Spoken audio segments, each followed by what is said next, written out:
the bump and run, the Bristol move. That's aggressive, but that's good. Good hard racing. Oh! He puts him out of the groove there. Oh, man! Will he get the bumper? Yes, he does. Here comes Logano. Logano on the inside. A drag race. They're sideways. And it's going to be Logano getting the win. The back end of the 18. Kick out. Yeah, he got into it right there. Moved him out of the way. Just got the lead. It's almost too early to be racing that hard for the lead, wasn't it? Never too early to be racing for the lead. At Bristol. At Bristol. Man, this is one of the biggest wins of my career. It's the bump and run, Baby! Oh, yeah. Welcome to the Bump and Run podcast. I'm your host, Michael Z.Y., joined by my two best friends, Matt the Statman Reilly and Eric at Daytona Ron. Hope you guys had a great weekend. Hope you guys had yourselves a William Byron type of weekend. Slick Willie Two Clocks getting, his sixth win of the season, the most of any driver in the Cup Series right now. Huge win for him heading into the round of 8. Make sure you like, share, subscribe. Podcast available every Tuesday night, I guess. Spotify, Stitcher, Amazon, iHeartRadio, music, and more. All that, and YouTube Tuesday night as well. Check us out around 11 o'clock at night. Late night, baby. Fellas, how's your weekends? How you doing today on this Tuesday? It was a rainy weekend in Pennsylvania. It was a perfect weekend here in PA to do nothing, and that's what I did this weekend. I stayed at home, knew the weather was going to be crappy, so went to the store Saturday morning, and I made myself some homemade chili, big old pot of it on the stove, had that cooking all day, and that's always nice on a cold, rainy weekend. So that's pretty much what I did, hunkered down and ate some good homemade chili. Fall is upon us. Eric's breaking out the crock pot and making chili. How about you, Matt? We did the Bloomsburg Fair. I mentioned this last week. We did the Bloomsburg Fair on Saturday, and it was it wasn't quite downpouring yet when we were there, but it was like that mist. Like, we've all been at the racetrack before, especially Eric Pocono, where it's just that mist that's just enough to make everything just damp on you and just annoying.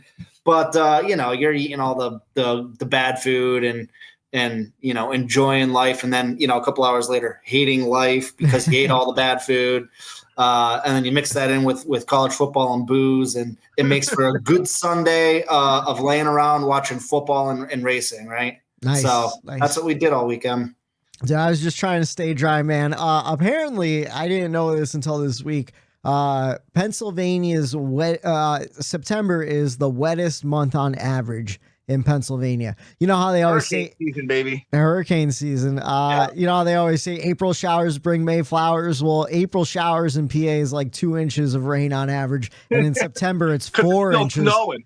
Yeah, that's true. yeah, that's true. We get a lot of those April snow showers, but yeah, very wet weekend. Very gloomy. Had me down. I don't know if that affected the race for me on Sunday. It might have. But we'll get into it. But first, you guys want to jump into the NASCAR news. Not a whole lot to talk about. Chandler Smith will run in place of Matthew DiBenedetto. No, I said Matthew. For Reilly War Racing at Talladega. So I think, right, Chandler was running part-time in the trucks a little bit, or was that just last year with KBM? I can't remember. It's been I'm picturing him with KBM. Me too. Yeah. So he's gonna be running with Reilly War Racing for Matty D. What do you guys think about just the whole drama with Matt DiBenedetto is seemingly getting fired? I don't know. We talked about it last week. We've talked about it a lot. I was gonna say we've talked about. I know the three of us say our real feelings off air, and it seems like our feelings are being shared by a lot more people recently. I mean, hell, we've never held it back before, so why hold it back now? Like, I think he's full of himself. I think he ran out of talent years ago, and I just think he expects to get more than what he deserves. Yeah. And I think it's all finally catching up to him. Well, not finally, because it caught up to him once from, when he was in the Cup Series, betting on himself and, I believe in myself. I'm going to find the sponsors. I'm going to find the ride, and it's just not there. And then he's doing it again where he announces early his intentions to leave the team, and then it backfires on him. But it's always woe is me with him. It's like, plays the victim. Where's my You know, sympathy? Yeah, I'm going to lean on the sympathy card so people feel bad for me. So maybe I can get a sponsorship or a ride that way. And it's just like, dude, come on, man. Haven't you learned before? So I am very Matt DiBenedetto fatigued. Very much so. And you want to know what? I think we were all rooting for Matt DiBenedetto years ago too, which is the interesting thing about it. I know I have a Matty D T-shirt somewhere in the closet. It happened quick, right? Like he had like weird phases too, where like he was like, well, not to bring he politics showed into true colors is what happened. I think he exposed himself, and people saw this person just trying to hop on any gimmick, change who he was for the public to try to get a ride or a sponsor. And it's like, dude, we kind of all sniffed out that he was not being genuine, if that makes sense. And I think everyone else saw it for that. And then he kind of had to cower back down to the truck series, and he found a landing spot, took him to the playoffs, and then he essentially bailed on them. So it's like, I'm not like, why are you trying to get people to feel sorry for you when you're the one bailing out, believing in yourself, and leaving the people who were loyal to you and gave you that opportunity, you leave them out to dry and have to find someone for these next 3 races. And I'm over the Matty D sympathy thing. It almost seems like from the outside looking in, like, hey, look at me. I made it to the playoffs in the truck series. Like, remember me? I used to race in the Cup series and people used to love me. Like, I can do that again. I'm done with my truck series because I made it to the playoffs. Yeah. Someone will hire me, and it's like crickets. So no one's here. No one's knocking on the door for Matty D, and it's like, oh boy. I saw a great tweet, and Matt, you sent it to us in the DMs too. Matty D can't find a stable home in NASCAR because he thinks he's better than he actually is. He always, quote unquote, bets on himself mid-season and betrays the second and third tier operations that are loyal to him, but doesn't have the talent to get/keep a truly competitive ride. And I think that sums it up absolutely perfectly. Now, I did hear a rumor, though, that the Rackley War guys were looking to put one of the higher-ups' kids in the car. I don't know how true that is. We'll see what happens next season, if that played a part into it or not. But again, that's all speculation and stuff. We have to look at it from the outsider's perspective of what we see. And that's what I see out of Matty D, a guy who thinks he's better than he is and constantly kind of betrays the teams that are loyal to him.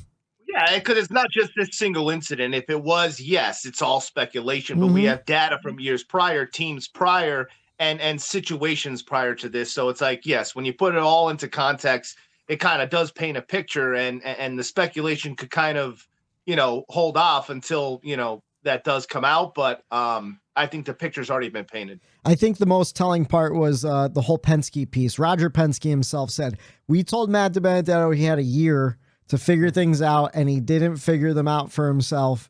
And don't come at us. We gave him enough time to figure it out. Yeah. More than ample time. And I think he just kept thinking they were going to re-sign him or put him in the 2 car. So I don't know. Let's see. Next piece, though. Sammy Smith moving from JGR to Junior Motorsports next season. What do you guys think of Matt? What did you say? Stole one from the bad guys? Stole another one. Stole another. Chevy and Junior Motorsports stole another one. A long line of stealing Toyota's drivers. Oh yeah, well, it happens all the time, doesn't it? What do you think about it, Eric? I have no opinions. I think Joe Gibbs has 0 of their Xfinity car seats filled. I think so too. I think you're right. So that is a huge problem, right? You're letting your pipeline drivers go to other teams, other manufacturer teams. Not only did you let that happen, you let your actual pipeline team in KBM trucks leave your stable and go to a different manufacturer. So they are just failing at all fronts in my eyes as far as everything below the Cup Series. Like, they're stable there right now, but Artie and Denny, they're getting up there, and it's like they're going to need those seats filled, and you just keep giving away your talent that's coming up. I don't know. To me, this is more of this hurts JGR. I think, Junior, they obviously get a good, talented young driver, but I think this is more about a JGR. What the hell is going on over there? I think it's interesting. For a long time, there were so many drivers in the Toyota pipeline. We kept thinking like, oh man, what are they going to do with all these people? And they've spread their wings, gone to other manufacturers, other pathways. And now we're looking at, it's like, oh, where did all the Toyota drivers go? We were watching the same thing kind of happen with Ford too, with the Xfinity series, where a lot of their talent kind of disappeared. Yeah, I don't know. It's interesting. Do you think Joe Gibbs closes up shop for the Xfinity series next season? No, I don't think so either. I don't think there's no way you could do that if you're Joe Gibbs. I mean, like, do you just do all-star car and part-time guys? Look what John Hunter's doing for them. Like, he's probably going to win the championship for them this year. Yeah, and who's going to replace him in that car? True. No, you're right. I don't know, man. Like, I don't think they're going to. I don't think this isn't the first, second, or third time that Chevy and Junior Motorsports has stolen a JGR driver. So I don't think we should read too much into it. I just think it's funny that it keeps happening. Yeah, that's true. I'm sure we'll get some announcements within the next couple of months. I mean, there has to be one full-time driver. What are the Toyota truck drivers right now? Like, I don't know, man. It's ever since Ben KBM Rhodes, shut down. Like, does he drive for Toyota? Right? What's that? Thor? Is that Toyota? I think Sport? so. Yeah. Corey Haim. Oh, Corey Haim. What's Corey Haim? Corey Haim. There it is. But that's it, man. Like, you go down the list in the truck series, you look at the red badges for Toyota, and you have to go down to Stuart Friesen. He's staying in the truck series until he's 85 years old. Tanner Gray, okay, but like, what have you really done? Yeah. Tyler Ankrum, I could see him moving up. Tyler Ankrum, Taylor Gray, like, you have a couple, but they're all young. So I guess I can't really. They're just young. And I think maybe they just say, "Hey, come on, the seat's open. We're throwing you." I don't know. I don't know. It just seems to me like who do you get to fill the? I don't know. It's strange. Like, it's because it's never been an issue. You're right, Whitey. Like, does that just mean we've been following the sport? Like, we're getting old watching it. Where like it's now everything's coming full circle again. I think that is what's happening too. Like, Keselowski, look at his truck team. You know, he shut his truck team down. Like, will he get a truck team going again because now he has his cup? Does he want a feeder system for his own team? Like, I don't know. Like, I wonder if everything's just going to kind of come full circle. It's interesting. It is interesting. It is very interesting if you think about it. Wasn't there like right before the season or last off season? Wasn't there like a truck series truck spotted in RFK's building? Oh yeah, there I was. remember that correctly. Yeah, a fan took a picture of their shop. Yeah. Oh man, I wonder what.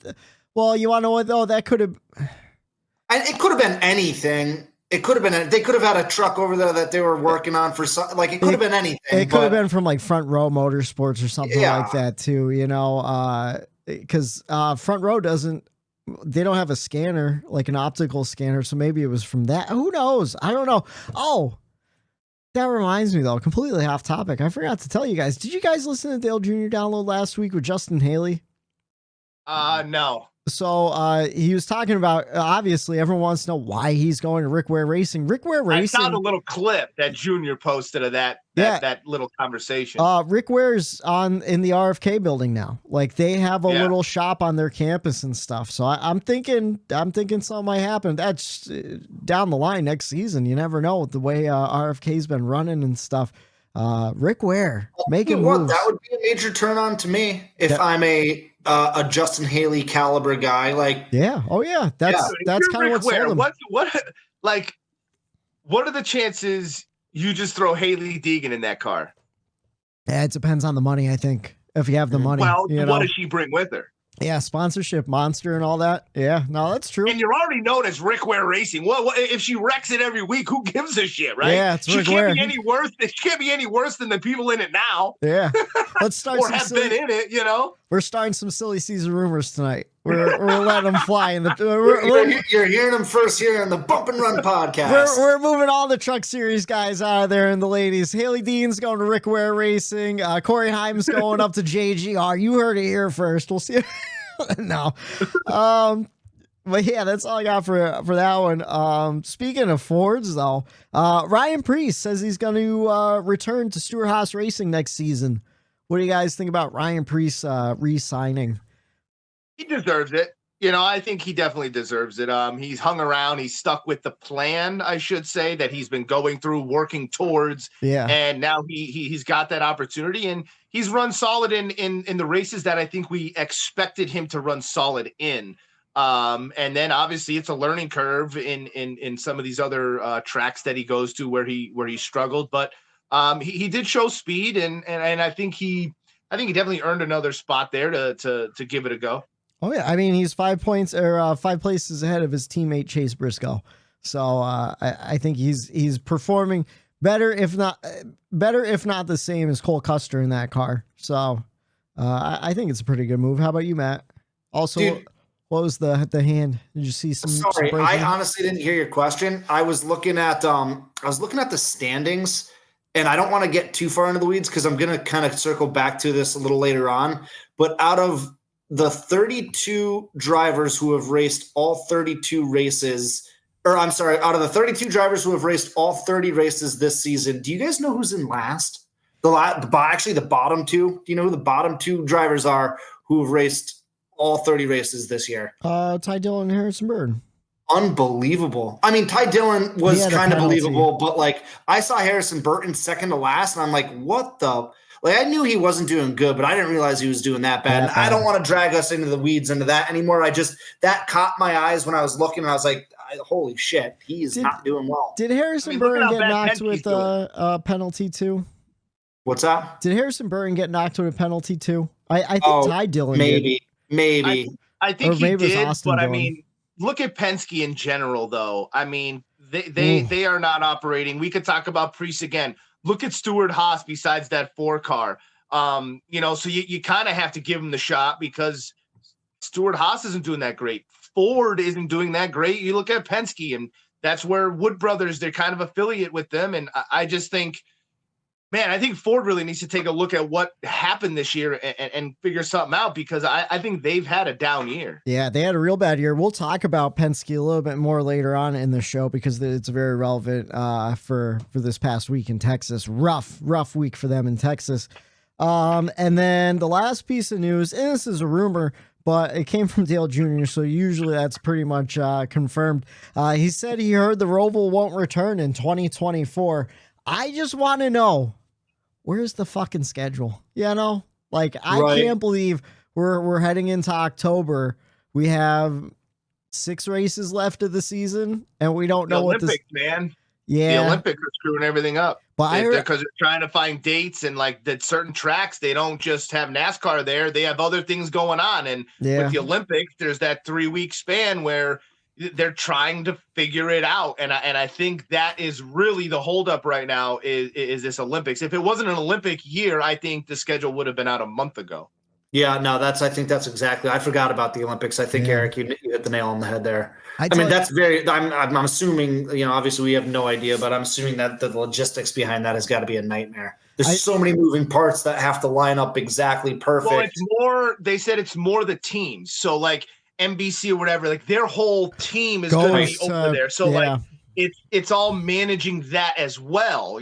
So you kind of there is a ton going on that they have to all make sure it lines up and works out for everybody. The tracks, the people work it's the TV. I could only imagine whoever's in charge of that is, oh my God. Logistics nightmare. Absolutely. Yeah, no hair left, dude. They're right just ripping their hair out one strand at a time. I tell you what, off topic though, I love the Summer Olympics. I am a huge Olympics guy. Yeah, big Olympics guy. Yeah.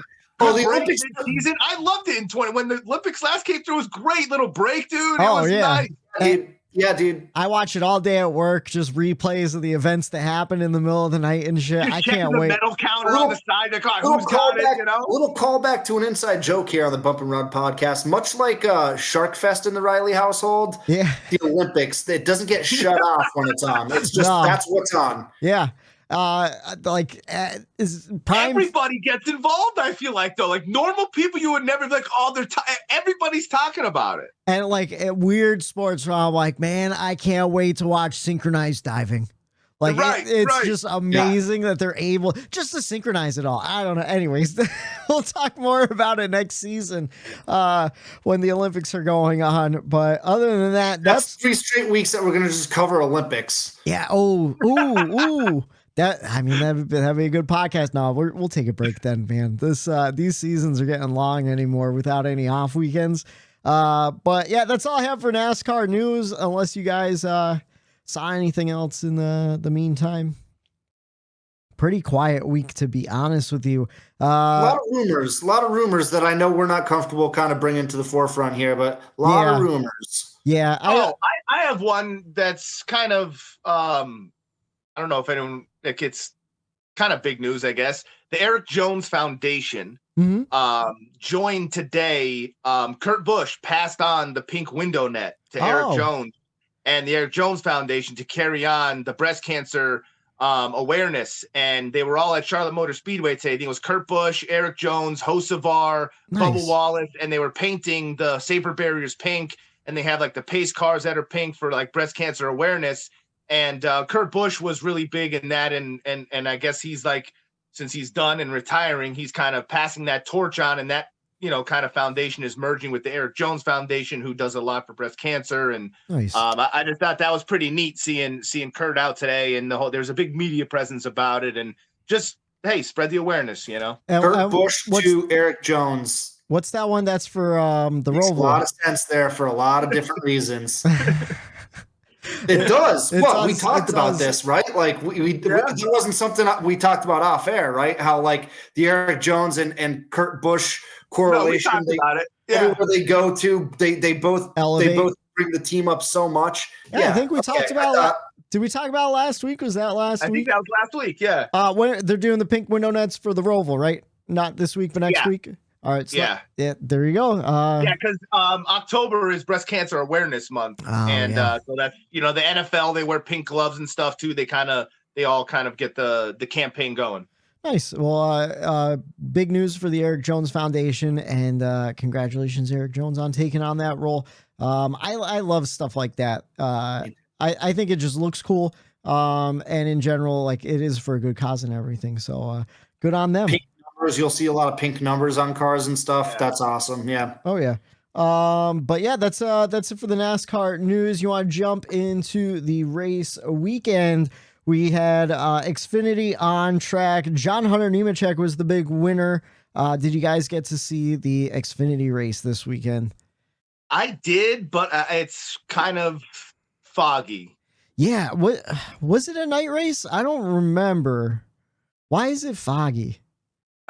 It's so long ago, dude. Yeah. Like I remember Josh Berry getting spinning out super early and his race being done. I'm like, oh no, like already again, because like he like, and then I it's kind of fuzzy after that. Like I remember that wreck on the pit wall. Who was it? It wasn't. Someone came across the grass and wrecked. Hit it real hard. Man, did I watch the Xfinity race? What time? I was making chili all day. I was watching. I was in and out. Chili day. I had college football. I'm going back and forth, and it was dude. I had a hell of a Saturday, boys. What time? I'm trying to find. I don't know. I'm trying to find that too. What time the race was? I didn't watch a lap of Xfinity, but I mean, for me, I was on the road. We were at the fair, and then Saturdays are just dedicated to college football now. Yeah, Saturday was a long day for me. I woke up early. I had to get a window replaced at my girlfriend's house, and then I had to go to the radio station. I watched qualifying in the parking lot of a McDonald's, and then I came and took a nap. Where else would you watch qualifying? Oh, well, it's funny. I was wearing my McDonald's Tyler Reddick shirt, eating a quarter pounder with cheese, and the Golden Arches won the poll that day. So it was a big day for Mickey D's, man. Anyways, John Hunter Nemechek won the Xfinity race on Saturday. Sorry, we don't have more to add to that. And then Slick Willie 2 clocks. He only led once for 6 laps, but it was the last 6 laps of the Cup race on Sunday. 3 hours, 14 minutes, and 28 seconds was the time. 11 cautions for 55 laps. Whole lot of cautions. 22 lead changes among 13 different drivers. But if you look at the stats, only 3 drivers led more than 5 laps. Well, 4 drivers led more than 5 laps, which is kind of rough in my opinion. What are you guys laughing at? I can't believe that we were busting your balls about the William Byron pick, and then out of nowhere, Slick Willie 2 clocks. He comes and wins one. Well, I picked Byron a week too early. I picked him to win the Bristol race, but he still got a top 10. What are the chances? You know what I mean? Oh yeah. Well, you want to know what? I'm pretty sure. I don't remember. I'm pretty sure I picked William Byron to win the championship this year, and so far it's looking pretty good. Looking pretty good. So, but yeah, your top 5: William Byron, Ross Chastain, Bubba Wallace, Christopher Bell, and Denny Hamlin. Boys, you want to jump into the race grades, and we will start with Matt. Oh, yeah, put you on the spot. Sweet. All right. So yeah, I gave this race a C. So listen, I don't know. The race was mad. Like, it wasn't bad. It was not a bad race. It wasn't the worst race of the year. I voted yes on Gluck's poll on whether it was a good race or not. Yeah. I don't know. This is probably, again, a me thing where I was up. You guys know I was up late on Saturday night. I was exhausted. Football's on. I had one eye over here, and I think I wanted both eyes closed. Yeah. So I was struggling to stay awake during the race. And so I watched it under not the best conditions. We've all been there, which probably affected the way I really took in the race. If I watched it under clearer conditions, I probably would have enjoyed it a little bit more. Do you want to tell the listener at home what you were doing on Saturday night? Well, yeah. So because I think this is so funny.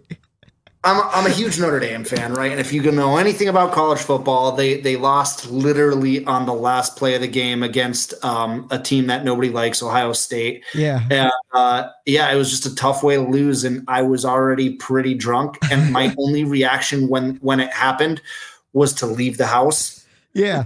I had to leave. I just had to go for a walk, and which is this isn't at 8 o'clock. This isn't at 8 o'clock at night. This is at 11 o'clock at night. Yeah, it was a late one. Drunk, and I just I don't know. I just felt like I deserved to just go sit out in the woods for a little bit. So I went out to the woods, and I just wanted to not be bothered by anything, anyone, or any. I was in a dark place, figuratively and literally on Saturday night. I tell you what, the reason why I wanted to bring it up, because I know your dad's listening. It must be a Reilly instinct. Because what'd you send us to the next day? Your dad posted on Facebook, getting sick of college and pro football. Promises shattered so early. Time to go hunting and get away from it all. So your dad also wants to get out to the woods. It's a Reilly instinct. When football is not treating you well, just head for the mountains. Just go to the woods. Just get away from everyone. Just it's peace and quiet, and just leave me alone. There you go. So I can get frustrated even more when I don't shoot a deer. It's I can't. And for anyone else who doesn't know, we're also, my dad and I are Jet fans, New York Jet fans. So that's going too. So we just can't catch a break, man. Chase Elliott didn't make the playoffs. This sports year sucks. Well, you want to Buffett passed away. died. Oh no. The Reilly household is getting obliterated. If your name is Larry Bird, you better watch out, because this is the worst year for the Rileys in a long time.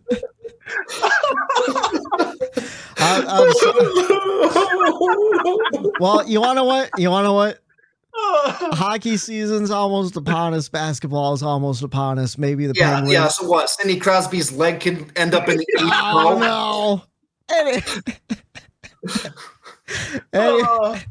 Anyways, Eric, what did you give the race? I gave the race a B-.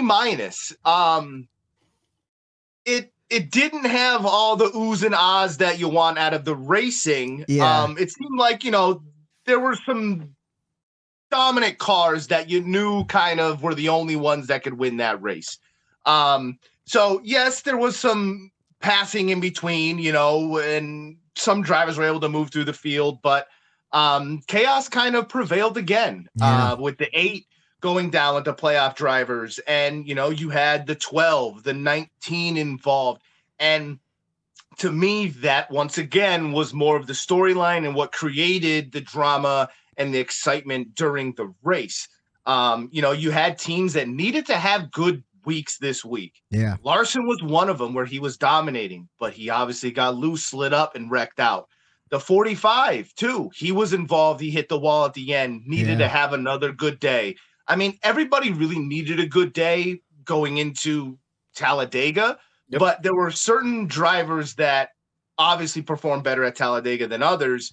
And to me, man, that was the storyline on Sunday was Kyle Busch into the wall. Like, what's up with him? To me, there was opportunity that drivers needed to pounce on, and some drivers did, some drivers didn't. Like Chastain, to me, just keeps staying squeaky clean. He's taken the Joey Logano route during these playoffs where let everybody else have your issues, run a clean race, don't do anything dumb, and let those people screw up in front of you and come home with good finishes here. So I thought it was interesting. It wasn't the most exciting, but when you peel back the layers on it and you look at the implications and you look at some of the drivers who have not run well this whole playoffs, Martin Truex Jr. once again having not a great day. And it's like, what's going on with the 19? What's going on with the 8? So it's these playoff drivers having some troubles that are really carrying the playoffs the last 2 weeks in my eyes.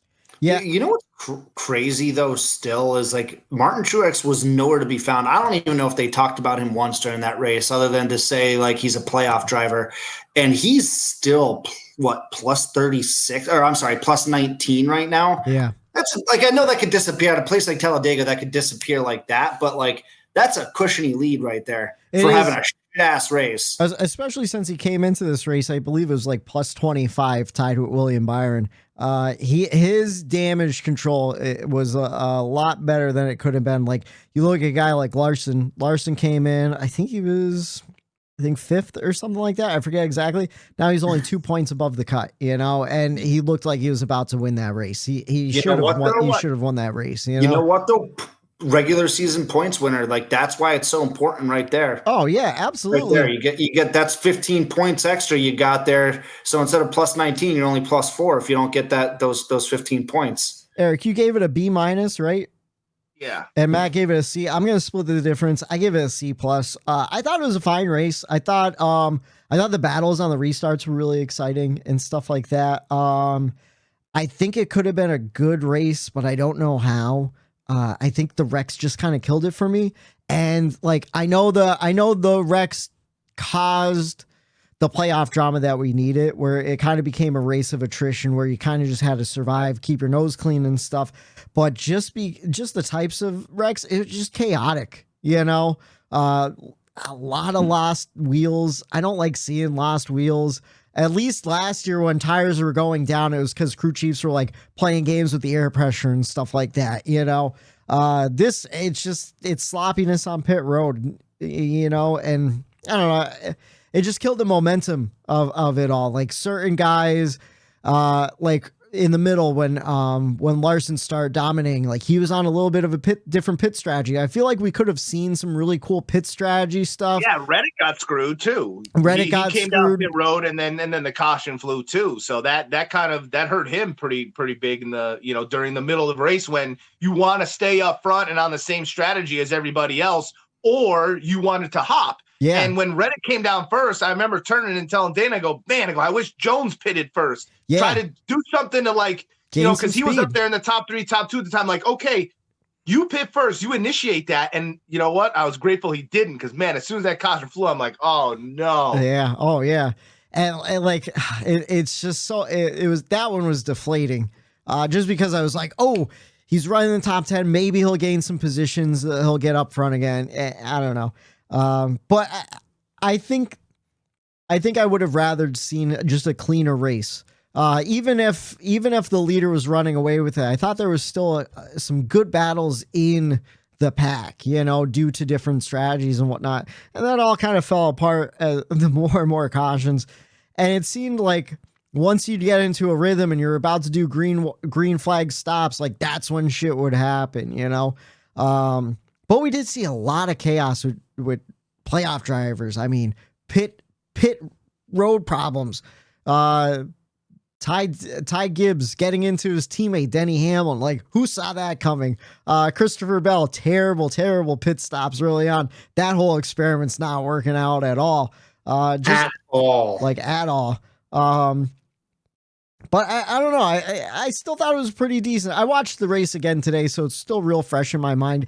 And I was in the same company on Saturday or Sunday where I'm like, this race sucks. And then watching it again today, I was like, oh, it wasn't too bad. It was pretty entertaining, pretty interesting. It's all on your mentality and how you watch it, when you watch it, you know what I mean? It's like, Whitey, I know you had to leave for dinner, so you had to watch it choppy on Sunday, which is never the preferred way to watch a race. So it's like, that's definitely going to affect the way you bring it in. If you're super tired and you're multitasking, that's all going to play into effect of how you take a race in. So. Plus just the rainy days and Mondays, they always bring me down. Karen Carpenter said it. And I was just down all weekend, I think, because of it. This was the first day it didn't rain all day long. So, and this morning it was raining a little bit even still. It was like, oh yeah, it was. Yeah. But, and Whitey, to your point though, I think that's why even though I gave it a B-, because my driver was running well. So it kept me kind of engaged. Oh yeah. And, I was kind of following a little bit more in tune with it. To me, I agree where I want to see the playoff drivers battling, not wrecking out and spinning on their own. And I think now that you point that out, that's what it was. I think if those drivers don't get caught up in all of the chaos that ensued, and now we're watching Denny Hamlin, if he doesn't have that, what if? You know what I mean? If Ty Gibbs doesn't do that, Denny had a car where he said he could have walked away with it, but aerodynamically took the speed away. Yep. It hurt the underneath of the car. So there was another what if, from Denny, who could have battled for the lead. And Kyle Busch. That's what we kind of hope for. Kyle Busch, we want them battling up front, and we didn't get to see that. So I think we're more or less giving it the grade you are because we got robbed of some better racing that could have happened. I think so too. And you want to what? So earlier we were talking about it in our group chat, where Matt, you sent the grades from last season at this time. And I think last season, the problem that kind of messed us up in these rounds was we were still getting those first time winners of guys who weren't even in the playoffs. And it was like, oh, well, they didn't even matter. And again, we were talking about JGR's problems with their engines and whatnot. Kyle Busch having pretty much the same type of luck in the postseason. And I think it kind of takes away from the race itself, creates good storylines for the playoffs, but the actual racing. But it affects the actual race. Yes, I agree. So and that's where we stressed it on here where every race doesn't need to be this A+ home run. You're not going to get that every week. Some weeks you're going to get what we have where, you have to take it for what it was, it created storylines, but was the racing actually good?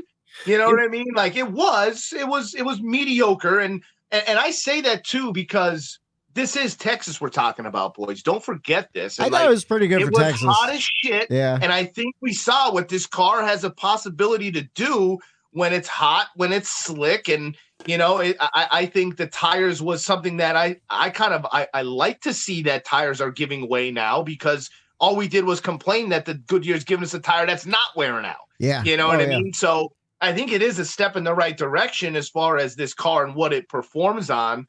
But it seems to like really hot temperature racetracks, and that's when this car and tire and everything performs well. So I don't know. I was happy with it because it was Texas. Does that make sense? Like, Yeah, it was a good race for Texas. you yeah, know? yeah, I think it was a good race for Texas. And you want to know, I'm glad they cut 100 Yeah. miles off Yeah, of it because too. it would have got crazy at Yeah. that point. Oh, yeah.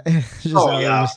With But- those restarts and like it would have, I think it would have ended up. It would have been a long, long night if they tapped on that extra 100 miles.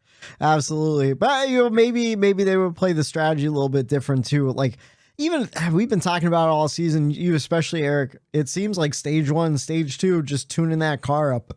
Excuse me. I wish they would get longer practices to actually. Everybody does. Yeah. Everybody is preaching it.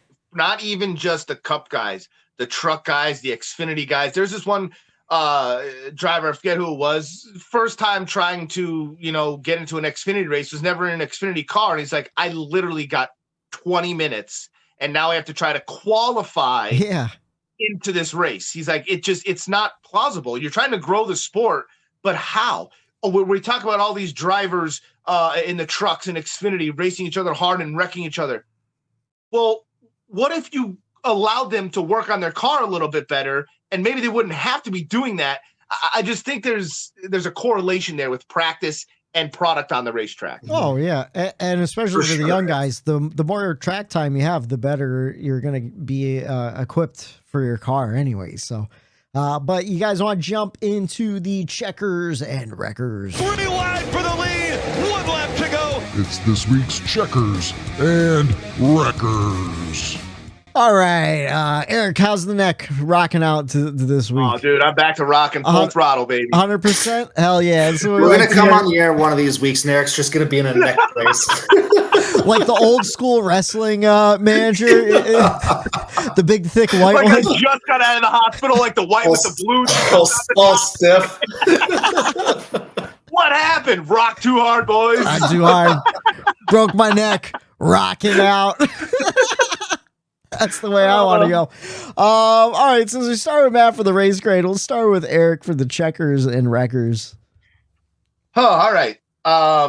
My checkers, got to give it to the race winner, Slick Willie 2 Clocks. The man is just on a heater. He is having his best season that he's ever had, 6 race wins. And yes, this was a win that he snuck at the end, led 6 laps, made the pass he needed to, 3 wide to get around to get the lead. And to me, that's kind of what starts happening when you run consistent and you're up front and you have a car. Yeah. Wins like that will come. They're irritating. I know Brad would always do it, but Brad was always in contention. And it's like these are the types of race wins that good teams and championship teams, they get because they're there. They have speed. They make the best of the opportunity that's in front of them. We talk about all these people wrecking out. Slick Willie, he just seems to have clicked and found that calmness.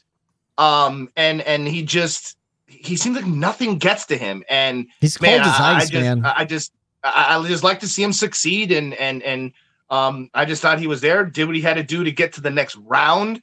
And, we know that the playoffs haven't been kind to him. So maybe this is the year that it changes for him. And he goes a little bit farther this year, but had to give it props there to the winner, Slick Willie 2 Clocks, baby. I can't. Sorry, go ahead, Whitey. I was just gonna say I can't find another driver with better stats than him right now. 16 top 10s, 11 top 5s, 6 wins, and 8 stage wins. So he's got the most of everything there. And he's on top with, I think, like average running position, like laps led, like in those stats too. I think he's in the top 3 in every one of those. Yeah, we call and if you've been paying attention going back to last year, we all saw this coming. Like not we like Bump and Run podcast, although we did too, but like NASCAR Nation as a whole, like everyone saw it coming. Yeah, I was just about to say, like, we called last year. We thought it was going to be his breakout year last year, and then he kind of cooled off in the summertime. And there's been a little bit of cooling, but not really. I mean, we're seeing a breakout year. I think I picked him as my champion this year. And that's where the calmness comes in. Like, I think, he learned from last season where he had these issues and maybe he overdrove afterward or had to make up here, or maybe he let it get to his head where that affected the next week. And, I think he really utilized last year and put that forward to this year. And if any kind of bad race happens, where we know that that's happened to him this year, where fast car has issues. Yeah. And to get over that, to let that just slide, it's like a quarterback when they throw an interception and the coach, the next play that he's out there, throw it deep again. You know, you kind of just have to let the guy do what he does best and move forward. And I think that is a difference with him. Those slumps happen, but he gets out of them quick and he doesn't stay down. So I was super impressed with him just all year, and to get that win was huge. I do need him still, you know, to show up to the track with the slick back hair, the leather jacket, the cigarettes hanging out of the mouth. Like, I do still need Slick Willie 2 clocks to morph into Slick Willie 2 clocks. No, I agree. We talked about it last week. Dale Jr. talked about it on his podcast. Pro wrestling. We need a little bit more pro wrestling characters in NASCAR, and that's why we've been calling Slick Willie 2 clocks for this past we need year. him going around with like a fake pack of those candy cigarettes, like when we were younger, you know what I mean? And like handing them out to the kids at the racetrack. Like maybe not hand them out to the kids, but you back off, Whitey. Eric's onto something here. All right. What's your records for the weekend? If it was good for me when I was a kid, it's good for this generation. There you go. I believe they're called candy sticks now. Yeah, candies. What's your records for the weekend? My records goes to the Xfinity series. Man, Josh Berry just having terrible. He's on a Martin Truex Jr.-esque downfall. It just, you know, last year there, we all know he's going up to the Cup Series, and you know this last season, you would think he's going to, you know, battle for a championship. You know, Junior Motorsports. The next big thing to go up to the Cup ride. And man, I think either it's been a distraction going up to Cup in that announcement, or something's just going on at Junior Motorsports, because man, he and even the whole entire team, you look at Sam Mayer, they're both at the bottom of the playoffs right now. So those two drivers, must-win situations going into the Roval. And that's not something that I saw coming from junior, you know, cars that made the playoffs. Not something I saw from Josh Berry. Did he run well when he filled in? He did. But, you know, we saw what John Hunter does. Maybe is it too soon? Is Josh Berry going to great equipment in Cup? Ooh, I'm just thinking that, you know, look for Josh Berry to maybe not have the greatest rookie season next year. And I'm hoping that it's just a distraction why he's slipping with his driving right now. And the races just haven't been kind to him. And I hope that kind of turns around. But man, it's weird from Junior Motorsports, weird from Josh Berry, and just on a real bad slump right now. Yeah, Junior Motorsports has been having a real interesting season. Very interesting season with all of their drivers. So yeah, I don't know. Taking each other out and just not like Brendan Jones just like running as bad as he ran all season. It's just been a weird, interesting year for JRM. Yeah, we'll see. We'll see what happens next year. And I hope for Josh Berry's sake when he moves to Cup that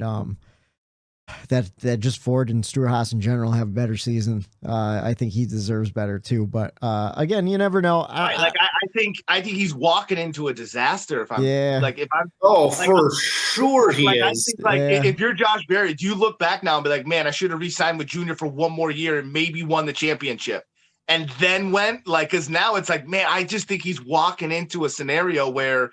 I hope he could overcome it, but I don't think this is as good of a scenario as he maybe, or we all maybe once thought it was going to be. Yeah, you know what though, with Josh, I think you gotta take the opportunity when you get it. You know, age is not on his side. Yeah. How about you, Matt? What's your checkers and records for the weekend? My checkers is going to go to Eric's guy, Eric Jones. So he had a stellar day before hitting the wall. I believe, what was it? Coming out of turn 4, wasn't it like Reddick hit the wall and then Eric hit the wall right after him? Yeah. And then they just piled in after Jones. Yeah.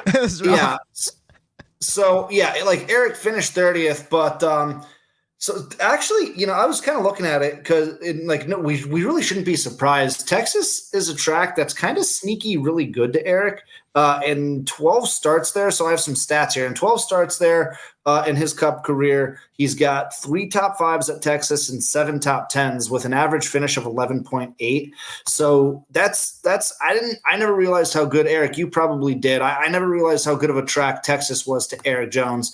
I had him in my fantasy, and that hit at the end, it was the perfect play all day long. Yeah. And in the end, it bit me hard. But yeah, I knew this was one of his best. Yeah, he had an average running position of 9th before he knocked the wall down, and he was even battling for the lead a little bit there. So he just had a fantastic race. He's been having a fantastic stretch, and it seems like, hopefully this isn't the trend, but like it seems like last year, it seemed like that once the playoffs started, I mean, he won races. He started getting on a real good roll at the end of the season. This season it starts off slow. It's painful. And then he starts, okay, here's a top 15, here's a top 10, here's a top 10, here's a top 5, here's a top 10.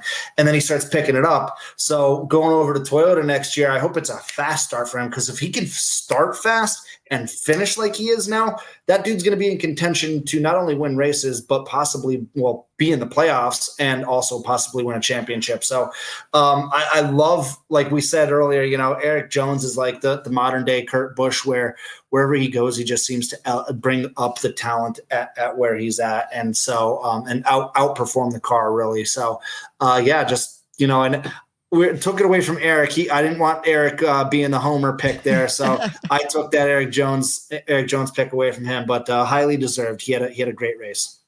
Yeah, and it's exciting to hear the broadcasters talk about him too. Like, hey, like here's Eric Jones. We haven't talked about him. Like, and I'm like, dude, yeah, you better start talking about him. He just passed literally 12 cars in the last 20 laps to get up into the top 5, and they said like, he's not getting anything from that manufacturer right now. No. And for them boys to go out there and still do what they're doing, they have a good crew, which that's why I said this either last week or a few weeks ago, where I hope that crew does stay together when they make that move to Toyota. And I think that is why, Matt, like they're finishing strong here at the end. I think the tracks leading into the playoffs and first round of the playoffs really suit him well, that if he does make the playoffs, I think he has a legit opportunity to surprise some people, just like Bubba Wallace is doing this year. And you know what? It's not just Eric Jones. I mean, another great run from Carson Hocevar, finished 16th, and we did see him struggle a little bit. He had some contact with guys and got himself into some hairy situations. But Texas is kind of a difficult oval with the weird turn 1 and 2, and then 3 and 4 being pretty much wide open. And to see both those cars performing well, just another week in a row. Very optimistic for next season with Toyota. Hopefully they start, like Matt said, they start out strong. It begs the question in the NFL and other sports, NBA, you hear the term bust a lot with talented rookies who come up and you expect a lot out of them and they just shit the bed. I'm very familiar with it being a Jets fan. The term bust is very, very often heard in this brain. Is Noah Gragson one of the biggest busts in NASCAR history? Well, for one, like a half a season and done, yeah. Or like expectations from where everyone thought he was going to go to how it all went down all season. Yeah. Yeah. I mean, I would have loved if Noah joined the year prior when Jones and that team was running really well and they were getting the support, funding and everything. And like, because this, I mean, once they started clicking and finding stuff, that's when kind of Hocevar took over. So it's like they found speed at the end here just in time for him to step in that car. And I'm not taking anything away from Hocevar, but I don't know if it would have been the same with Noah in there. I don't know where his head is at, if that had more to do with it than anything. But I don't know, man. He was doing so bad. It's so bad. Like it was bad. Yeah. Bad. Bad. Bad enough where now I know there was some extenuating circumstances and it wasn't the direct cause of why he had to step away from the racing. Like, I know what happened there, but like bad enough where there was such a downfall that like when that all went down, there was no question of like, hey, maybe you should just take the rest of the season off. Yeah. Like he seemed like he wanted to quit. Right. Like he's like, I don't want to do this anymore. I'm not, this isn't fun.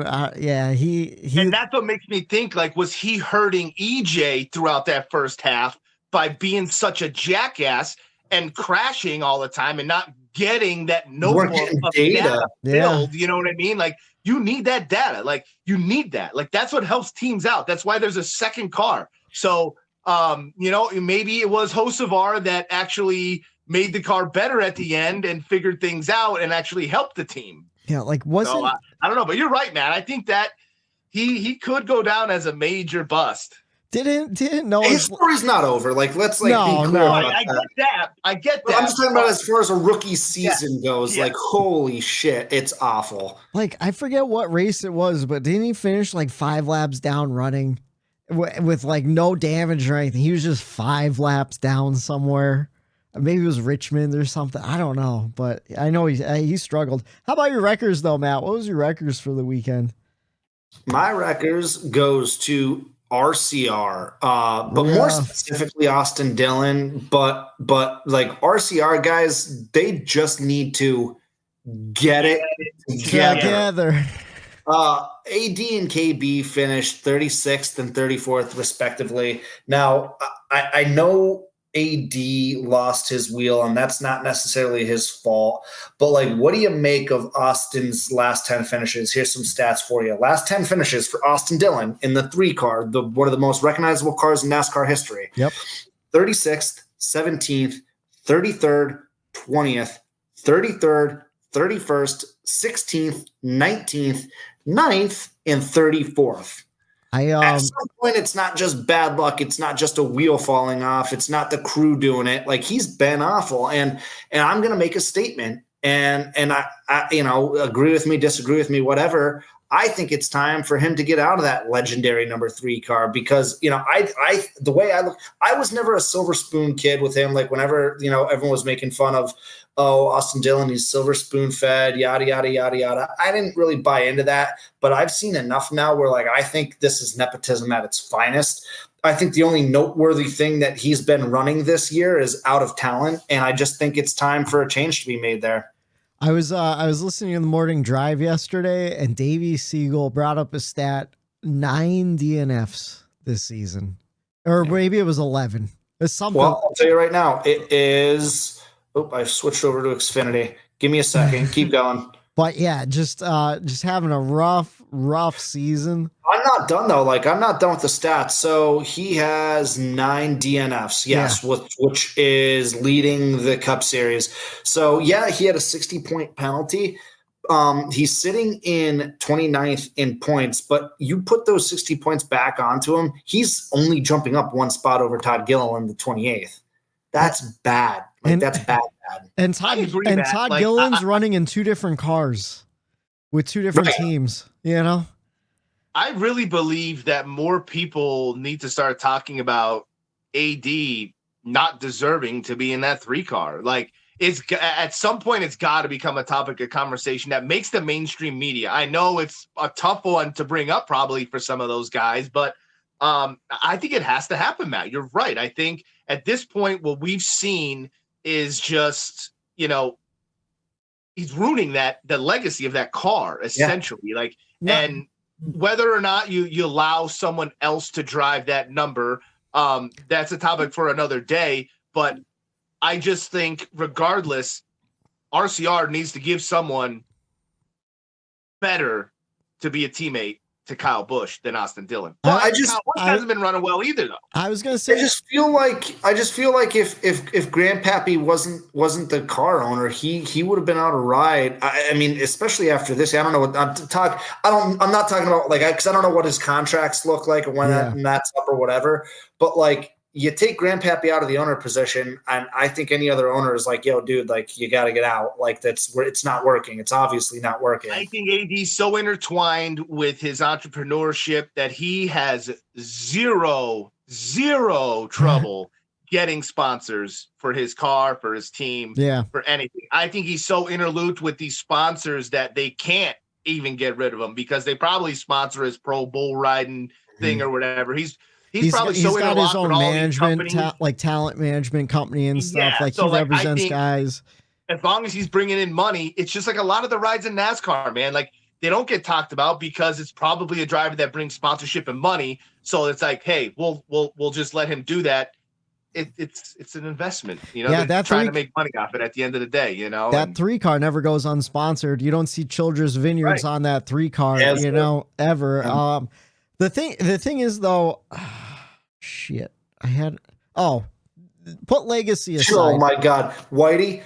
I thought you were just about to say, what are we, an hour and 20 minutes into this, hour and 15? I thought you were about to say when you said, oh shit, that you forgot to hit record. No, well, actually, because to the listeners out there, that's happened before. Actually, I did forget to hit record on the video for the second half.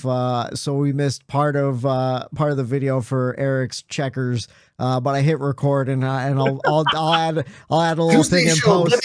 Tuesday show, baby. I'll add a little countdown timer and everything. So YouTube will miss the picture for a little bit there. No, I was gonna say put legacy aside and think about legacy motorsports. What we were just talking about was Noah Gragson bringing Jones down without bad data and whatnot. Is Austin Dillon bringing KB down and bringing that whole program of cars down because obviously you can't bring a whole lot of great data when you don't finish 9 races. You're not finishing. You know, it's almost or you're running in 29th all day, you know? Exactly. So like, I mean, we know Kyle Busch is carrying that team.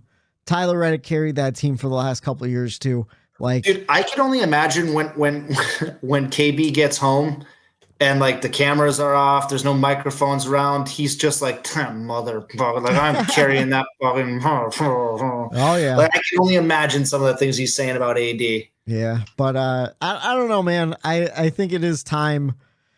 You stick to the business, stick to the pro bull riding, and get I don't know, put Josh Berry in that car. He's involved with the racing. Like you don't have to. We're not saying get out of racing entirely, but just get out of the 3. Yeah, just I don't know, maybe run. I think it's an RCR problem too, to be honest with you. I mean, because there are years when Austin Dillon he has those wins and he was in contention for wins more often. Yeah. But as of late, like you even look at Kyle Busch, like I'm picking him. I have hope, and I think I'm kind of will him back to being a contender, but right now he is not at all in the picture. Like, especially for how hot their season started. Yeah, he won 3 races this year, was dominating, had tons of speed, and like talk about a fall off. Like he's having another drastic fall off too. And part of me, I don't know, Kyle Busch didn't seem that angry after in his interviews like he normally would. Like.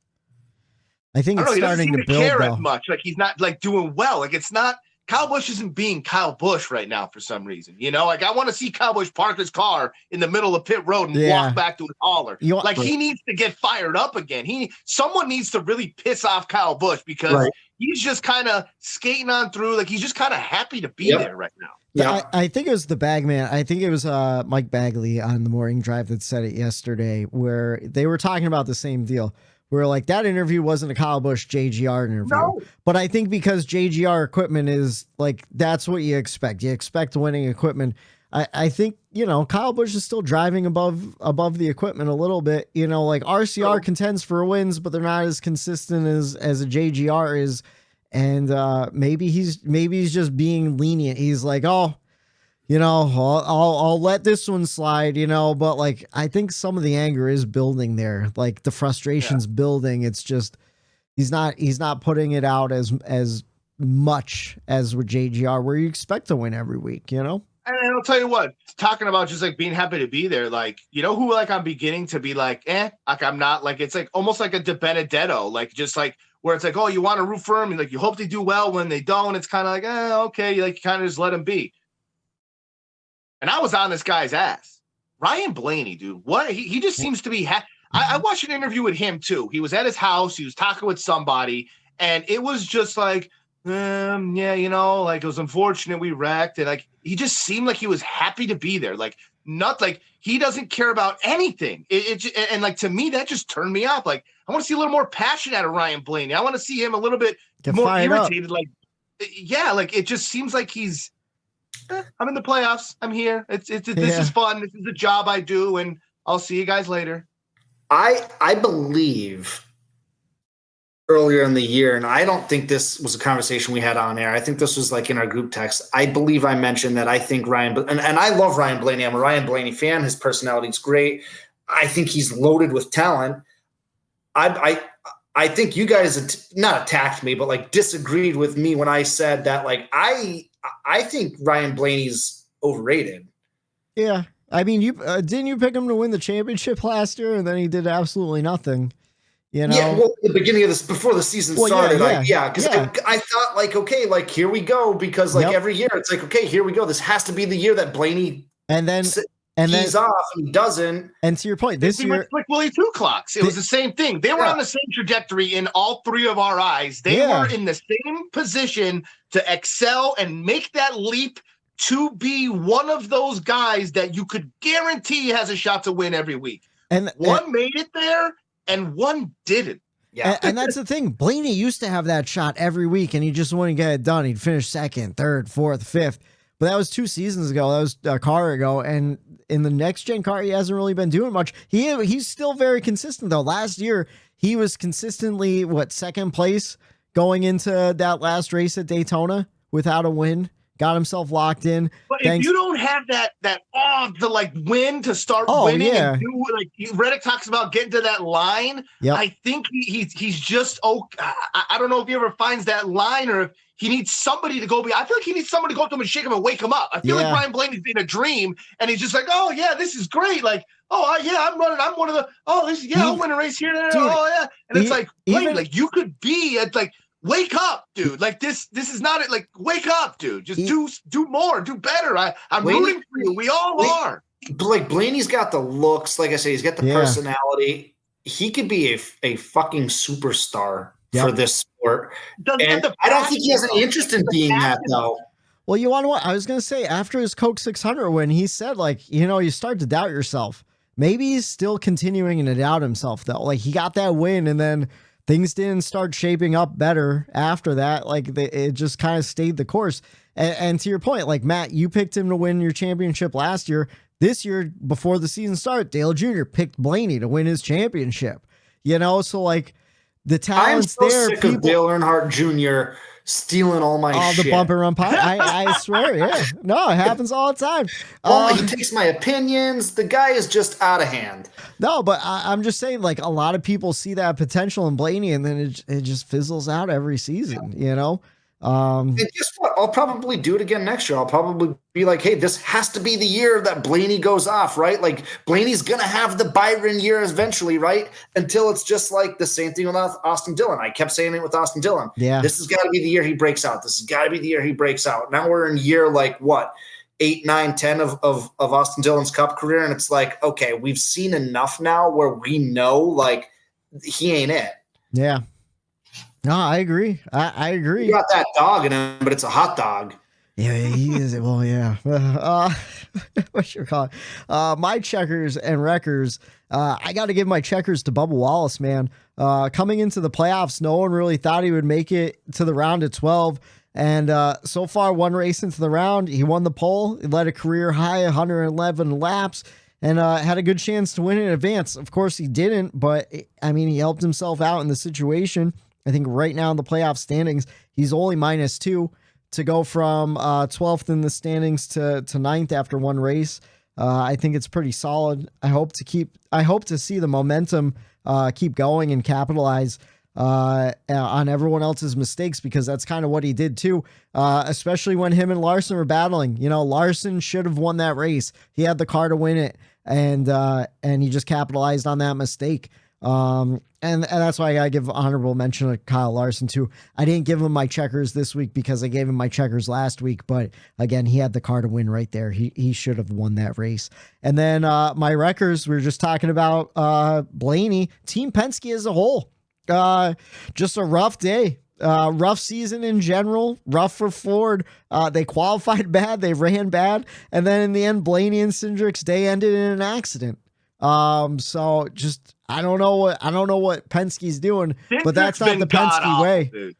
Cindric has been god. He's another one. He's got a funny ass personality. Like Austin Cindric's a funny dude. He's great in the during one of the Xfinity rain booth. delays earlier this year. They were asking like who's the funniest guy in the garage, and like a lot of them were saying Cindric, and it's like you see these interviews with him, like the guy's got a great personality, but like he's not meeting the moment. Like we're always talking about like, you know, these athletes, the great ones, they meet the moment, they meet the expectations and they go past it.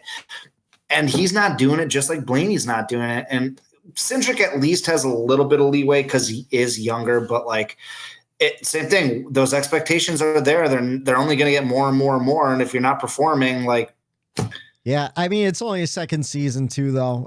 You have to look at it that way. But after he won the Daytona 500 last year, we thought like, oh man, he's here. He's gonna set the world on fire. And then then he had it. I'm kind of seeing something here. We're talking about Logano had a down year. We're talking about Cindric has a down year, doesn't get a win. We're talking about Blaney having a down year. Maybe it's Penske, and maybe it's not the individuals. Maybe they are down a notch or two from the other. Joey won a championship last year. Yeah, but did he, you know what I mean? Like it's like we could all, you know what I mean? That's true. You know what I'm saying? Like we all know how he wins it. We all know how the playoffs go. It's the fastest car and the people that are speed. They don't necessarily win championships now.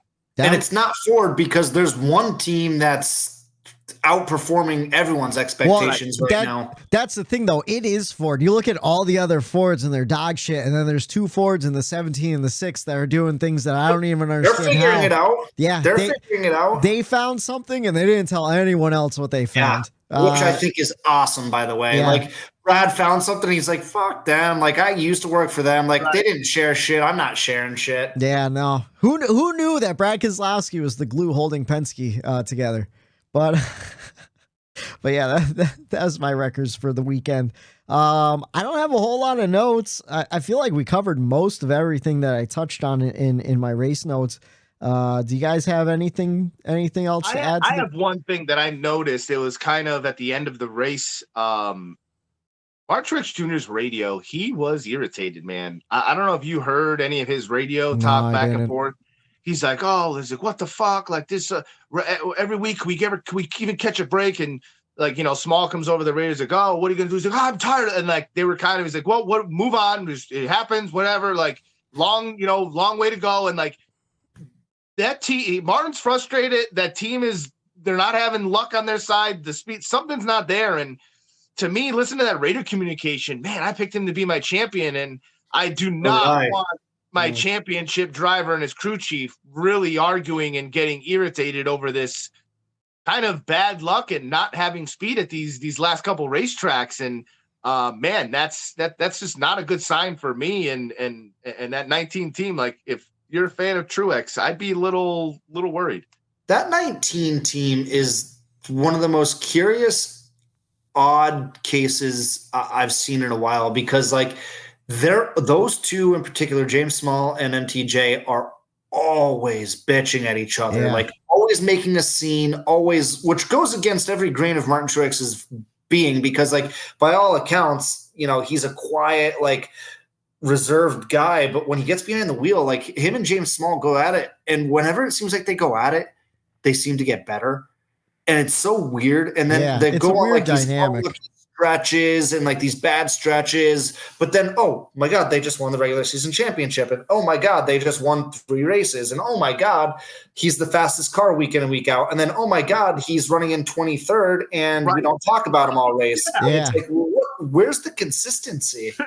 And he'll go out and he'll win Talladega next week, and even though he's never won on a super speedway, just because of it, like weird shit like that. Yeah, just because, right? Yeah, I don't know. I always thought that dynamic between them two, like the argument, the bickering, and everything, was a little weird. But people say that's just how they are, and it works for them. I would hate that kind of situation. To be honest with you, if like the three of us always argued, but like did a good podcast, I wouldn't want to do that. Yeah, you know what I mean? Like, I don't know. Yeah, it's like, yeah, you have success, but it's like, do you want to go to work at that point? You know, like you could have a boss that you argue with all the time, but you guys put out numbers. You know, it's like, oh well. Yeah, the numbers are great, but like, still don't really like the guy. You know, right? What are we doing? Right? Yeah. So I don't know. I always thought that was a weird dynamic too, and people just brush it off. And they're like, oh, that's just their dynamic. Jimmy and Chad Canales. Not that I'm comparing the two pairs, but like Jimmy and Chad Canales were always at each other's throats too. Yeah, that's true. Maybe it's just it's the personality type of the crew chief. You know, as long as he puts out winning cars. The problem is he hasn't put out a winning car in a while. You know. So I don't know. It is what it is, I guess. We'll see how the rest of their season goes. But I know Martin Truex Jr. was a lot of people's picks for the championship, and I mean, his day could have been a lot worse. He only lost about 10 points in the standings. 6 points total from where he walked in. So he's still comfortable. But if all the other playoff drivers don't have trouble, then he's in trouble. Yeah, so exactly. He is getting lucky in that sense where, you know, there are playoff drivers having issues. Again, people having worse luck, you know, Kyle Larson, stuff like that. So other than that, that's all I have for the race weekend. Here on the Bum Run Podcast, we love to talk about the winner won Slick Willie 2 clocks, although there wasn't a whole lot to talk about. But we also like to talk about the loser, and we already did. It was Austin Dillon. He lost a wheel and wrecked out halfway through stage 1. And that's all we have for that. We have another race weekend to look forward to, though. Marty, you've got to come back with me. Where? The next NASCAR Cup race. It's the weekend preview. And I thought Talladega was the biggest wild card of this round, but Texas might have been after all of the chaos we saw ensue there. But we are headed to Dega, baby. Trucks on track Saturday, 1 p.m. on FS1 for the Loves RV Stop 250. And then Cup on track Sunday, 2 p.m. on NBC for the YellaWood 500. I'm looking forward to it. No. You gotta say it. You gotta say it right. YellaWood. You gotta say it right. YellaWood 500. I typed it right. I couldn't say it wrong though. Well, I guess I did say it wrong though. I couldn't say it right. YellaWood. To recap our picks from last week, I picked Tyler Reddick. It was looking like a good pick at some points in the race. He got me 22 points, so I picked first. Eric, you picked Brad Keselowski. He got you 34 points. That was a good solid day. And then Matt, you picked Dennis Hamlin. He got you 42 points. So Matt picks last, Eric picks second, and I pick first. I already know who I'm going with too. He was Matt's checkers for the weekend. Eric Jones. If you want to do yourself a favor, look at the stats of Eric Jones at Talladega. The man's pretty fucking good there. And I think he might win. He might win this weekend. Well, if you didn't take him, I was taking him, Whitey.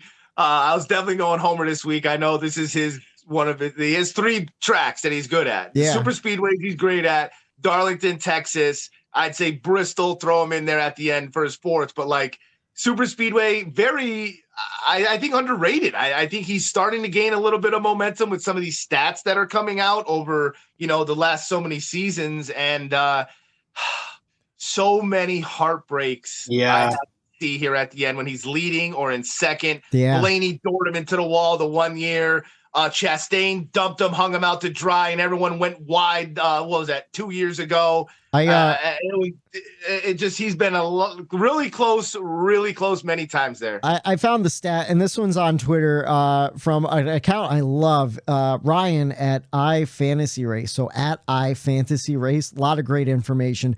In 6 of the last 7 Talladega races, Eric Jones has finished in the top 9. In spring 2021, in his one outlier, Jones crashed while running near the top 5 on the final lap. He finished 27th. So currently has 3 straight 6th place finishes at Talladega. So that Jones boy, he's due. He's due. He knows how to keep him clean. And just we were talking, like, this would normally be like I'm taking Blaney. You know what I mean? It would be an easy, like Talladega. He runs up front, him and those Penske boys, Joey.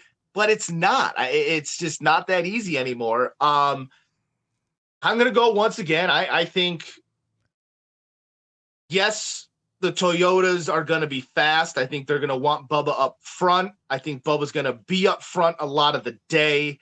But I think when it all comes down to it, I think the Fords are going to be there. I think they're going to be fast. And it's going to come at one point or another, dude. Brad Keselowski is locking himself in, and he's going to get his first win at RFK and propel himself with his teammate into the next round of the playoffs. I mean, I was gonna pick. That was my goal. So there we're all kind of just taking. It was like a Jack in the Box where it was like da, da, da, da, da, da, da, and I was like, he's gonna say it. He's gonna say it. You thought I was going Bubba. I went with the Bubba thing. So I had a backup pick and it was Bubba. We'll see if Matt takes that one. So we're all on the same page here. So my last 2 super speedway race picks were Bubba and then and Keselowski. And I just said to myself, whoever's left over is who I'm going to take because both of them are so good. So listen, Eric, you just made my decision a lot easier for me. You're taking Brad. I'm taking Bubba. 2 playoff drivers. I think all 3 of us have a really good shot at winning. I think all 3 of our drivers in the right circumstances are going to be there at the end. And please, NASCAR racing gods, please don't take this super speedway race away from me. Please let it be entertaining. That's all I want. I think it's going to be a good one. 500 miles in Talladega. We're 4 races into the 2023 playoffs, and here's your playoff picture updated from this week. Kyle Busch finds himself minus 17 points below the cut line in 12th place. Ryan Blaney finds himself minus 11 in 11th. Tyler Reddick minus 3 in 10th, and Bubba Wallace minus 2 in 9th. Kyle Larson finds himself 2 points above the cut line in 8th place. Brad Keselowski finds himself 8 points above. Ross Chastain 12 points ahead. Martin Truex Jr. 19 points ahead in 5th place. Christopher Bell 20 points ahead in 4th. Chris Buescher 22 points ahead in 3rd. Denny Hamlin, 37 points to the good. And then William Byron finds himself locked in 1st place with a win. Who will it be? Will Eric Jones spoil the field for all those playoff drivers? Will Brad Keselowski get himself his first win as a team owner and lock himself into the round of 8? Or will Bubba Wallace win his way into the round of 8 and keep the momentum going? We will find out this Sunday, 2 p.m. on NBC for the YellaWood 500, and we will break it all down for you right here on the Bumper Run podcast, either Monday or Tuesday night. It might be a Monday podcast, actually. I don't think I have anything going on this week, this Monday. So I don't know. Tuesday. Well, we'll talk to you Tuesday. Either way, for Matt the Statman Reilly, for Eric Daytona Ron, I'm Michael D. White saying have a good night. The Bump and Run. There it is.